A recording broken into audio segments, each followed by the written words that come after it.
நம்மளால் ஒரு 10 பேர் ஒரு குடும்பம் ஒரு 10 குடும்பம் வாழ்கிறதா, அதற்கு இறைவன் எம்மை காரணமாக்கி இருக்கிறான் என்று நினைங்களே தவிர, நான் இல்லாது விட்டால் உங்களுக்கு வழி என்ன என்ற முறையில் ஒரு வார்த்தை பேசிவிட வேண்டும். அப்படி பேசுறாங்க. நான் என்ன கஷ்டத்துல உங்களுக்கு தருகிறேன் தெரியுமா, எப்படி பட்டு தருகிறேன் தெரியுமா, மற்ற குடும்பங்களை நீங்க பாத்தீங்களா, இப்படி என்றெல்லாம் பேசக்கூடியவர்கள் இருக்கிறார்கள். அத்தனை நன்மைகளை ஒரே செகண்டில் என்ன செய்கிறார்கள், அழித்து விடுகிறார்கள். அதனால்தான் இஸ்லாம் எங்களுக்கு சொல்லி தருகிறது, நீங்கள் தர்மம் செய்துவிட்டு சொல்லிக்காட்டி தொந்தரவுபடுத்துகின்ற தர்மங்களை விட நல்ல வார்த்தை சொல்வது சிறந்தது. நல்ல வார்த்தை இருக்குது, அது சிறந்தது. இந்த தர்மத்தில் எந்த பிரயோஜனம் கிடையாது. உண்மையில் கொடுப்பவன் யார்? அல்லாஹ் ரப்பல் ஆலமீன். வமா மின் தாபத்தின் ஃபில் அர்தி இல்லா அலல்லாஹி ரிஸ்குஹா வ யஅலமு முஸ்தகர்ரஹா வ முஸ்தௌதஹா. இந்த உலகத்திலே உள்ள எந்த ஒரு உயிரினமாக இருந்தாலும் ரிஸ்க் கொடுப்பது அல்லாஹ்வுடைய கடமை, அல்லாஹ்வுடைய பொறுப்பு. அல்லாஹ் கொண்டு வந்து சேர்ப்பான்.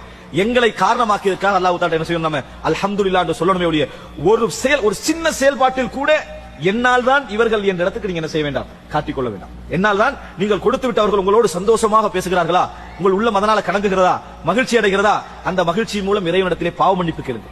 யா அல்லாஹ், நீ என்னை செலக்ட் பண்ண, நீ என்னை தேர்ந்தெடுத்திருக்கிறாய், எனது நல்ல உள்ளத்தை நீ வளர்க்கிறாய், அதற்காக வேண்டி அல்லாஹ்வுக்கு நன்றி செலுத்த பழகுகளை தவிர இதை ஒரு பெருமையாக்கி நமது நன்மைகளையும் அளித்து மறுமை வாழ்க்கையை அளித்துக் கொள்ளுகிற நிலைமைக்கு நாம் என்ன செய்யக்கூடாது, போகக்கூடாது. அடிக்கடி ஞாபகப்படுத்திக் கொள்ளுங்கள், நம்மளால் ஒரு சகோதரர் வாழ்கிறாரா, அல்லாஹ் தஆலா அவரது விஷயத்தை எனக்கு தருகிறான் என்பது அர்த்தம். அவரதை எனக்கு தருகிறான். அல்லாஹ்வுக்கு அதை நேரடியாக இன்னொரு மூலம் என்ன செய்யலாம், கொடுக்கலாம். என்னை பயன்படுத்தலாமே அல்லாஹ் கொண்டு போய் சேர்க்கலாம். என்னை அல்லாஹ் தேர்ந்தெடுத்ததுக்காக அல்லாஹ்வுக்கு என்ன செய்ய வேண்டும், நன்றி செலுத்த வேண்டும். வஹல் துர்ஸகூன இல்லா பிதுஃபாயிக்கும். உங்களது பலகீனர்களை கொண்டு நீங்கள் கொண்டே அன்றி நீங்கள் ரிஸ்க் கொடுக்கப்படவில்லை.